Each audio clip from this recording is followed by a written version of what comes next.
تعالوا بقى نعمل ترند رمضان السنة دي وهي المكشكشة اللذيذة الغرقانة في اللبن والعسل وصوص الكريمة الخطير. طبعًا بتتباع برّه بأسعار في تورنتو ونولا بيقولوا تقريبًا معدية 400 و450 جنيه، أنا عن نفسي مش هادفع الفلوس دي برّه، أنا هاجيب مكوناتها في البيت وهاعملها وهتطلع إن شاء الله جميلة جدًا وخطيرة جدًا. أول حاجة بقى هنعملها تعالوا أقول لكم، أول حاجة هنعمل الكريمة هاحط حوالي كوباية ونُص من اللبن. آمم هاشيل منه القشطة دلوقتي عشان أحط مكانها معلقتين من النشا، وأحط معلقتين من كريم الباتري اللي هي الباودر دي اللي بنستخدمها في الملفي. تقدروا تستخدموا البديل بتاعها بقى لو عندِك قشطة بوك عادي جدًا تقدري تستخدميها، هتدّي طعم ونكهة حلوة أوي. الكريمة دي بتاعتِك تقدري تعمليها زي ما أنتِ عايزة، وحطيت عليهم نُص كوباية من السكر وقلبتهم على البارد وهاحطهم بقى على النار عشان تتقل. صوص الكريمة الناس اختلفوا فيه، بس طبعًا اعمليها بالكريمة اللي أنتِ عايزاها. بعد كده هنجيب إيه وأنا سايباها تتقل حوالي 5 دقايق كده على النار ومهدية النار، هاعمل إيه، هاجيب صينية وهادهنها بالسمنة كويس جدًا، هابدأ أنزّل عليها طبقتين من الجلاش، كل طبقتين من الجلاش بافردهم بادهنهم كويس جدًا من السمنة عشان خاطر يورّقوا معايا ويدّوا طعم كده القرمشة اللذيذة. مش هاحط طبقة سمنة لأ، كل طبقتين، فأنا هاحط حوالي 4 طبقات بس بينهم سمنة وهادهنهم كويس، وفي الوقت ده هتكون الكريمة بتاعة الباتري والنشا مهلبية كده، حتى ممكن تعملوها لوحدها بيبقى طعمها لذيذ وخطير كده لوحدها كده بيبقى طعمها حلو. بعد ما احط ال4 طبقات وهاسقيهم بالسمنة كويس جدًا، ما عندكيش سمنة البديل واللي طعمه حلو أوي ولذيذ برضه هي الزبدة.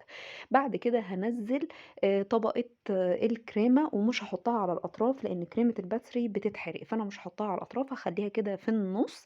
بس بعد كده هابدأ أنزّل عليهم طبقتين من الجلاش برضه عشان يمسكوا لي الكريمة كويس أوي.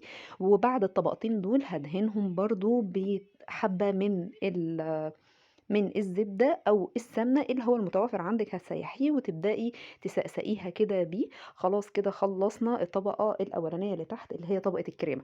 تعالوا بقى نروح للمكشكشة نفسها، ليه اتسمت المكشكشة؟ عشان بنجيب الجلاش وبنكشكشه، بنكشكشه إزاي؟ تعالوا أوريه لكم. بُصّوا بتجيبوا ورقة جلاش وتبدأوا تعملوها طبقات أو بإيديكم كده تمسكوها شايفين؟ هي دي ما بتتشرحش، دي لازم تتشاف، أنتم لازم تشوفوها بتتعمل إزاي. بسهولة جدًا، جدًا، جدًا، جدًا، ما بتاخدش معاكِ أي وقت خالص. أنا عايزة أقول لكم أنا مش مسرّعة الفيديو بتاع الكشكشة ده، أنا مسرّعة كل الفيديو ما عدا ده، هاوريه لكم مرّة تانية.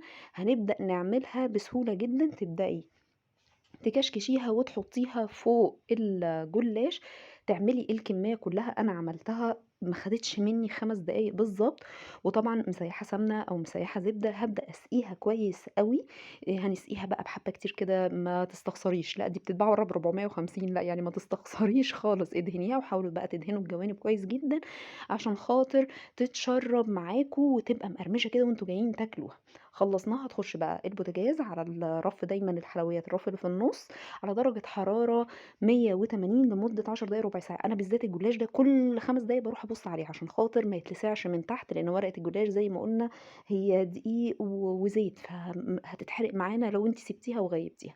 ده بالضبط بعد حوالي ربع ساعة أول ما باشوف الأطراف ادِّت اللون الدهبي كده، الدهبي الغامق شوية، خلاص باقفل على طول واللي فوق بيكون استوى، أفتح بقى الشواية حوالي 8 دقايق، 9 دقايق، وبرضه ما بامشيش، ادّتني اللون الرهيب اللي أنتم شايفينه ده. لونها وهي طالعة بجد كانت منوّرة وحلوة أوي، أوي. هاعمل إيه، هانزّل عليها السِرْب أو الشربات. ده ما وريتهولكوش لإن تقريبًا الشربات كلنا عارفينه وفي فيديو مخصص ليه، الشربات اللي ينفع لكل الحلويات. عبارة عن إيه، عبارة عن كوباية ونُص من السكر، عليهم كوباية إلا ربع من المَيّة، وعليهم نُص عصرة ليمونة. أول ما يخرج لي الشربات زي ما أنتم شايفينه كده الصينية زي ما أنتم شايفينها كده، أنا كنت عاملة الشربات قبليها ب5 دقايق، وبعد كده بابدأ أسقيه يعني هو دافي وهي سخنة. يعني عايزة أقول لكم صوت أصلًا يا ريتني ما شِلت الصوت من هنا، بجد صوت كده عارفة اللي هو وهانزّل عليها كوباية لبن. هو ده بقى السر اللي بيخلّي الجلاش مش جلاش، جلاش من فوق مقرمش، من تحت مستوي وطري جدًا. فهي ده الميكس الجامد الحلو اللي مخلّيهم غالي جدًا، جدًا، جدًا. بعد كده بقى عندِك شوية فستق، عندِك شوية مكسرات، عندِك شوية سوداني، ارميهم عليهم كده. وأنا بقى لقيت كمان عندي ورد فقطّعته وأحط عليهم. هو بجد شكلها حلو أوي، وطعمها لذيذ جدًا، جدًا، جدًا.